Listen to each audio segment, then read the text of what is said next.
Molweni, Abusheni, Mateari, Uyemore, and good morning, fellow students.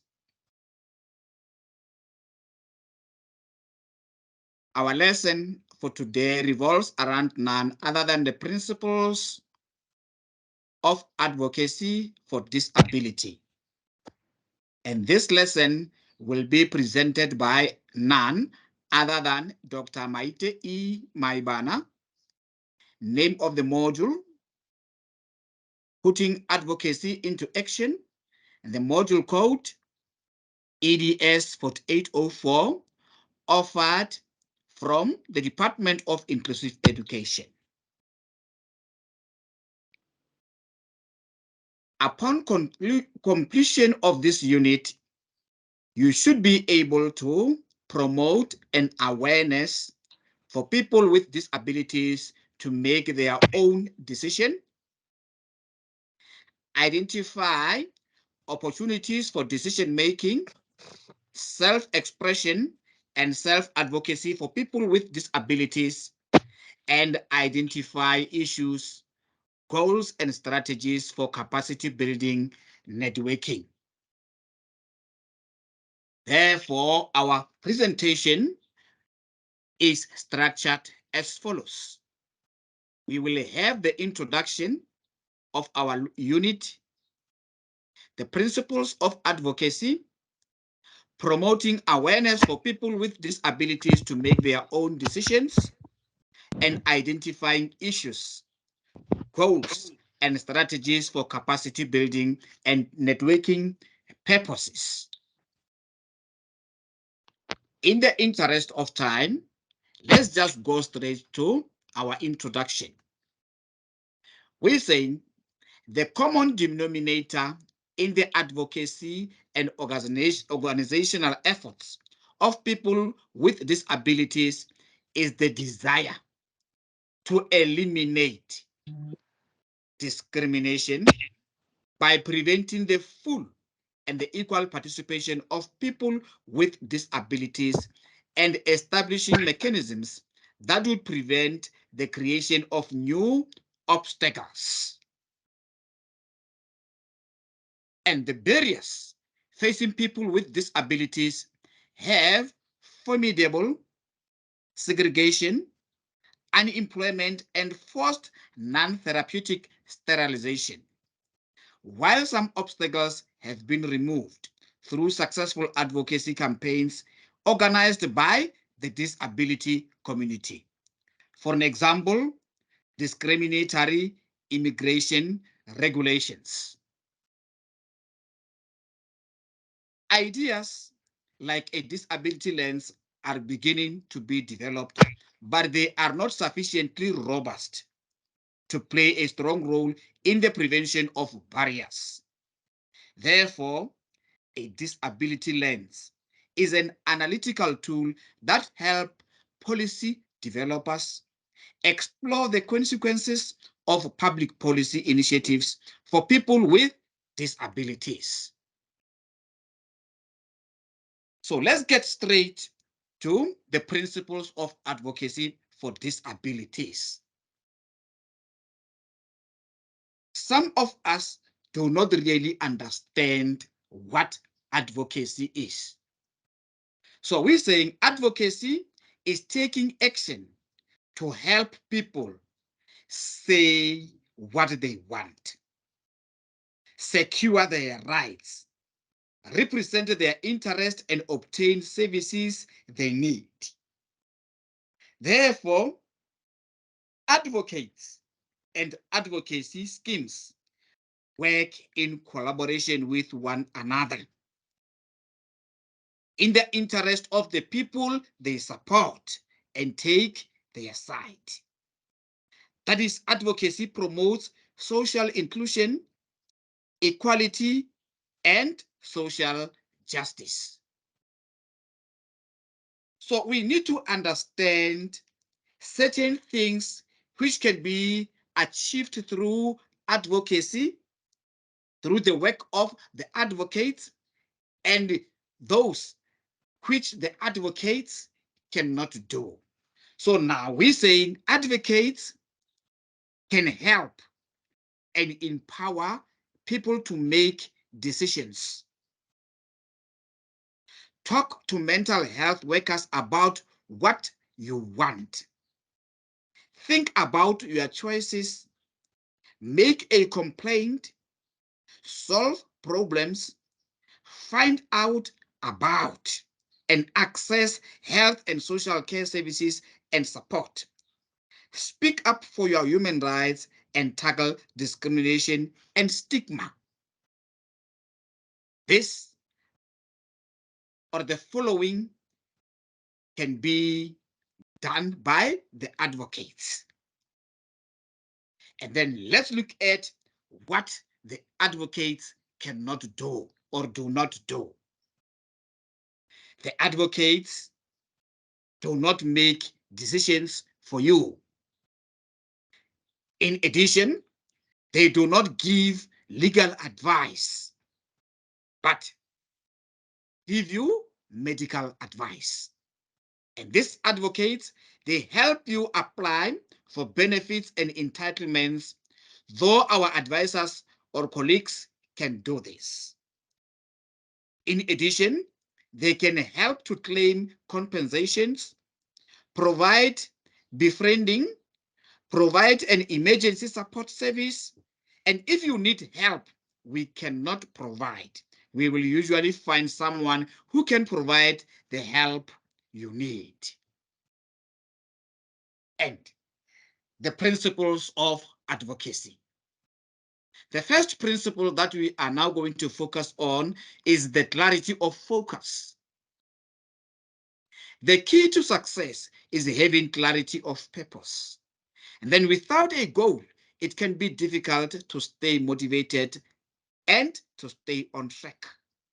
However, maintaining the balance between life and passion is also important for achieving success. Therefore, focusing strictly on the results can help remove any distractions from the path and keep you focused on your goals. Therefore, we're saying it is essential that everyone knows what they can expect from an advocacy services. Providing clarity helps in the following ways. Users can evaluate the support they receive, and advocates are clear about their role and its boundaries, and it is easier for appropriate referrals to be made and to ensure that funding intended for independent advocacy is used in precisely that way. The second one, that is, or the second principle, that is independence. Under independence, we're saying it is the independence of advocacy that allows services to be led and be responsible to the client. Research shows that independence is one of the key attributes that people coming to advocacy services are looking for. We are independent of the council for hospitals and other care providers. We make challenges on our clients' behalf when it's needed. The third one, that is confidentiality. Under confidentiality, we're saying confidentiality is the cornerstone of independent advocacy. It enables a relationship of trust that enables people to tell their stories and explore the options available to them. However, confidentiality should not be a barrier to the supervision and support of advocates. Therefore, confidentiality builds trust between clients and advocates. And clients have the right to expect that information will be dealt with confidentially unless they give their express permission for it to be disclosed. And advocates will inform clients of any obligations they have to report issues such as alleged abuse. As we continue, We say it is essential that services have a clear confidentiality policy that is regularly reviewed. And it is equally important that people who come to the advocacy service are given clear information about what confidentiality means and the circumstances under which it will not be possible to maintain confidentiality. As we proceed, we're coming to another principle, which says empowerment and putting people first. Advocacy services need to be focused on the person they are working with. One way of achieving this is to ensure that people who do or may use advocacy services have meaningful influence over the direction of that service. Therefore, advocacy is about increasing the amount of control that people have over their own lives. And advocacy services need to ensure they are working in a way that fosters independence. And it is important to create a culture that promotes individual empowerment and to develop methods to determine outcomes with clients and measure the effectiveness of the advocacy relationship. Another one that is equality, accessibility, and diversity. It is expected that advocacy services take proactive steps to ensure equitable and easy access to them. And having equal opportunity in accordance with policies is only part of the process. And proactive efforts must be made to implement such policies, remove barriers, and deliver accessible and equitable services. Accountability and complaints. Advocacy services must be held accountable for the work they do and the way they use the funding they receive. Different stakeholders can hold advocacy services to account in different ways. Therefore, funders should be able to see that their money is being spent wisely by assessing the effectiveness of the advocacy services. The service should be accountable for meeting the needs of its local community, its legal responsibilities, and adhering to the agreed advocacy principles. Just as importantly, individuals should be able to expect high quality service and should have a clear and accessible route for complaints if they are unhappy with the service provided. This must include individual support for complaints. And supporting advocates, policies, procedures, and organizational structures count for nothing if the people delivering advocacy are not adequately trained or supported. And providing training for advocates and ensuring adequate and appropriate supervision are essential if services are to retain skilled advocates and ensure high quality advocacy for people who need it. This marks the end of our first outcome. And take your time, give yourselves time to look at activity 1.1, where it says, what steps do you think should you take to incorporate the already discussed principles in the advocacy campaign for people with disabilities? Please make sure that you work on this activity because it might be fruitful for you. It might be helpful for you as we proceed with our module. And now we get into the second outcome. That is promoting an awareness for people with disabilities to make their own decisions. In many ways, supported decision making is nothing new. And the majority of people with intellectual or developmental disabilities can manage their own affairs with informal assistance and guidance from trusted family members and friends. Yet, all too often, as a young person with disabilities approaches the age of 18, a family feels pressured to establish guardianship. And this pressure may be overt, with parents being told by professionals that they should obtain guardianship to assist the person with important life decisions, such as medical and housing issues. It may also be more indirect when professionals refuse to act on decisions made by people with disabilities. Attorneys who advise on special needs planning play a critical role in encouraging supported decision-making and promoting self-determination.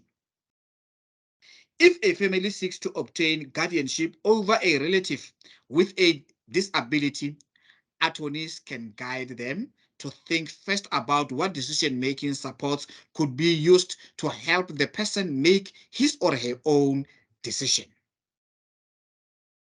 Even if guardianship is deemed necessary, attorneys can work with the families to limit the guardianship and incorporate supported decision principles or decision-making principles within the guardianship.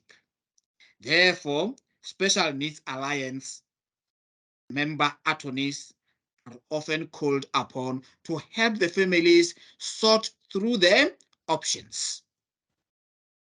There are many formal and informal ways that people with disabilities can get support and advice in making decisions. And the simplest way is by keeping advice from family members and trusted friends. And families can work with their relatives with a disability to build a team that can provide support and guidance in making decisions. The person may want to ask different people for guidance and on different types of decisions. At other times, it may be helpful to hear from more than one supporter before making a big decision, such as to leave. More formal relationships can also be established to provide support, and a supporter can be named a representative payee. Family members can also support people with disabilities by working with them to develop decision-making skills. And an important first step is to provide the person with a disability with the opportunity to make everyday decisions. And another important step is to work with the person with a disability with the opportunity to build financial literacy and other skills they will need to make important decisions. And supporters can talk with the person about the questions they ask themselves when making decisions. And raising public awareness of disability can have objectives such as sharing information with citizens without disabilities, including employers, about the rights and abilities of persons with disabilities and the existence of prejudices that are difficult to eradicate and often based on the means. Therefore, public campaigns can also focus on the raising of awareness among persons with disabilities themselves about their rights, their abilities, and the need to co-create with relevant stakeholders. And according to the World Health Organization, roughly 1 billion people today live with some form of disability, and making it the largest majority group in the world. And as we proceed, we're finding out that out of this number, 110 to 190 million have extremely significant difficulties in day-to-day functioning. And to disambiguate the term, disability is a broad term referring to impairments, activity, limitations, and participation restrictions. This may be caused by diseases, accidents, and others. And disabling condition include a variety of examples like blindness or permanent injury caused by accidents to invisible illness like chronic pain conditions. And because of this, many individuals and groups start campaigns to raise awareness, obtain donations, or create legislative change. And now we are now going to look at the basic tips to make a successful disability awareness campaign. First, make a concrete list of goals you would like to achieve. And then after making a concrete list of goals you would like to achieve, although it is not a profit-directed campaign, marketing still plays an extremely important role in these types of awareness campaign. You need to come up with strategies that will finally inform those affected that we are having the awareness campaign. And we indicating that these campaigns are not for profit hearing, or they are not for profit motive. Secondly, fully research your cause. One must be familiarized with his cause. Why are you intending to take this route? And as you are taking these routes, you need to have the facts, know the facts, and be ready to present them in forms of flyers in the discussions, seminars, and more. And selling awareness on disability is not as easy as marketing other services. And you need to get in touch with persons with disabilities and find out first-hand information about their struggles and their insights. Thirdly, you need to determine your audience and divide them into different target groups. Your goal may be to target your entire community, but it is best to have a different approach to different audience types. In that way, you can also maximize the capabilities of your team and volunteers.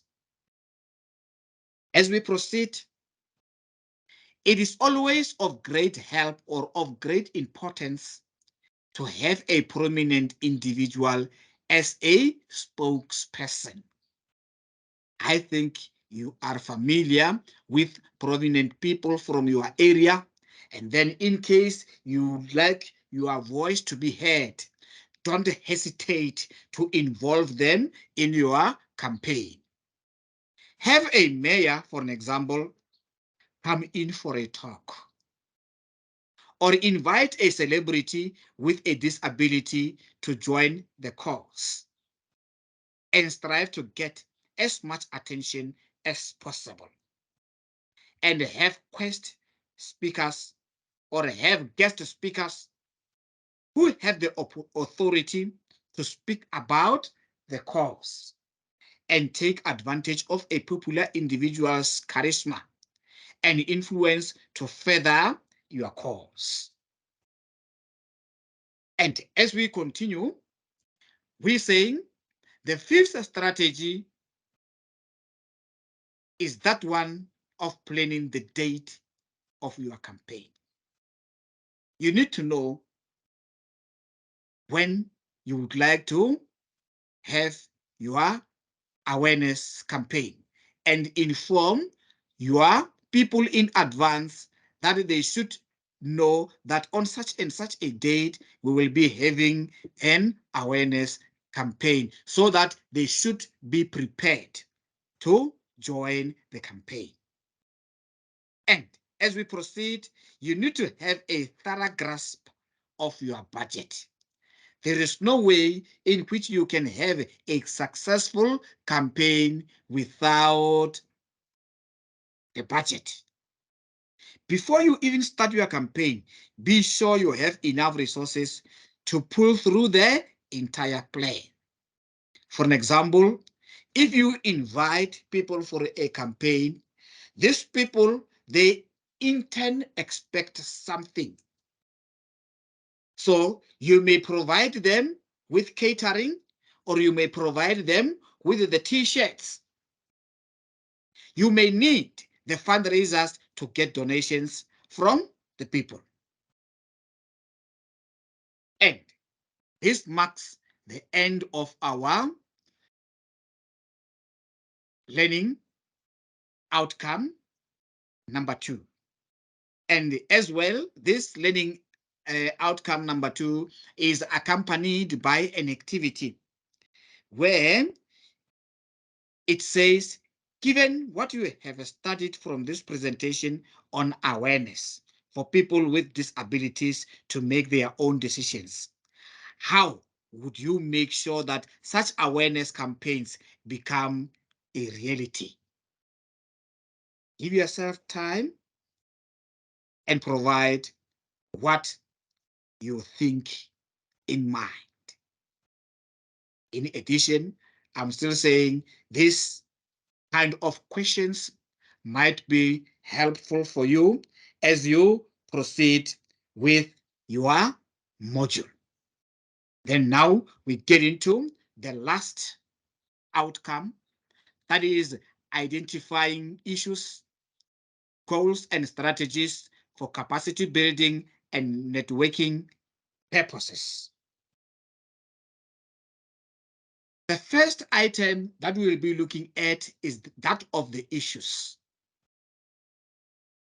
This unit puts forward 3 aims and associated criteria for community capacity building for people with disabilities to engage in and experience the arts. Secondly, we will be looking at accessing cultural experiences.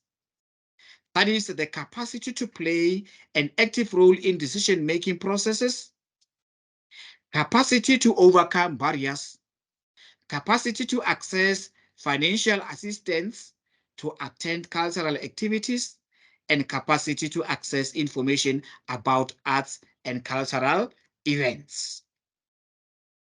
In the interest of time, we're saying engaging in artistic expression, creative pathways. That is capacity for self-expression. We're saying self-expression is the act of expressing your thoughts, values, principles, beliefs, emotions, as well as feelings. And self-expression is about communicating your individuality. This can be through words, clothing, and hairstyle, or through art forms such as writing, drawing, music, and dance. And self-expression can help you to showcase your true self, your story, your thoughts, feelings, as well as emotions. And as we proceed, we're continuing with the capacity to access creative education. Capacity building is a process to increase the individual and collective abilities of professional staff to continuously improve students' learning. And for nearly 30 years, Researchers studied schools and leadership developing models to determine the linkage between leaders and school improvement and capacity to engage in training for art practice. We're saying children are naturally curious. Someone who's curious, it would mean he's ambitious, he would like to know more. And from the minute they gain control of their limbs, they work to put themselves out into the world to see how it all works. They explore, observe, and imitate, trying to figure out how things operate and how to control themselves and their environments. And this unrestricted exploration helps children form connections in their brain. It helps them learn, and it also helps them to have fun and capacity to develop art practice into viable enterprise. Art enterprise is aimed at companies that conceive contemporary art as a physical, but at the same time, immortal good, as well as a means to communicate their image and philosophy. For example, a project or undertaking that is especially difficult, complicated, or risky, and a unit of economic organization or activity, especially a business organization, a systematic, powerful, a purposeful activity, and agriculture is the main economic enterprise among these people. And what are the goals? The long-term goals of the project are to enable people with disabilities in South Africa and in Africa at large to enjoy all the rights available to the able-bodied, including access to and participation in education, healthcare, employment, and all other services, and be empowered to participate fully in civil society as equal citizens of South Africa. And this will be done by building an institutional capacity of local organizations for people with disabilities to enable them to establish a coordinated plan of action for the sector and to provide a professional service to their members in both service delivery as well as advocacy. And we come into the strategies.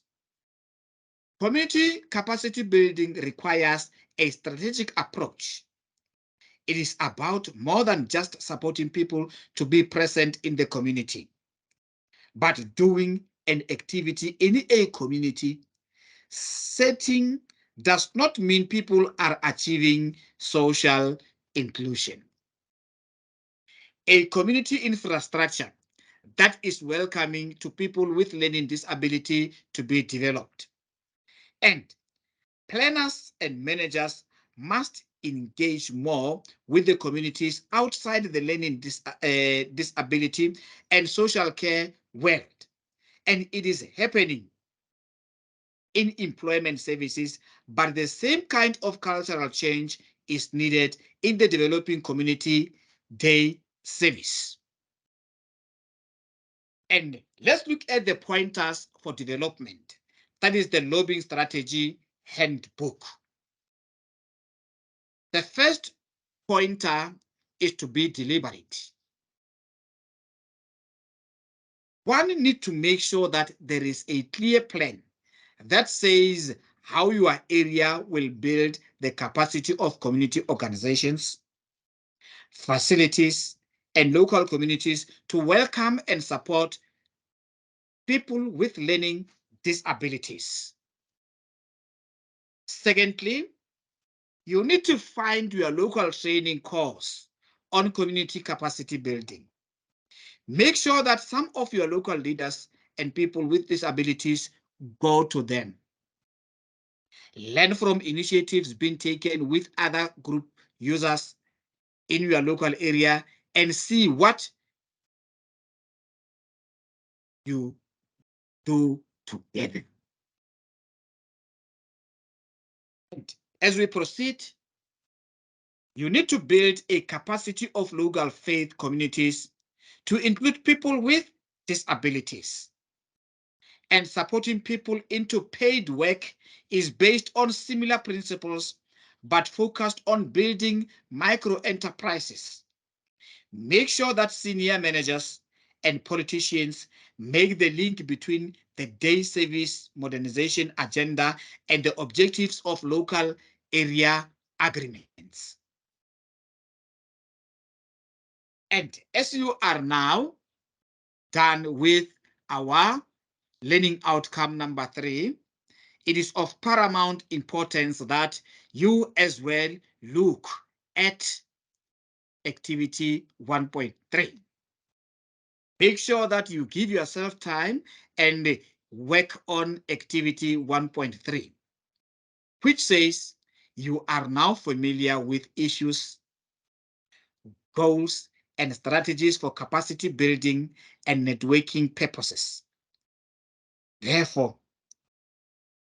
in your school, try to identify issues, goals, and strategies for capacity building and networking purposes. Give an indication of how your school is grappling with these issues. And does your school have a clear goals or have clear goals and strategies?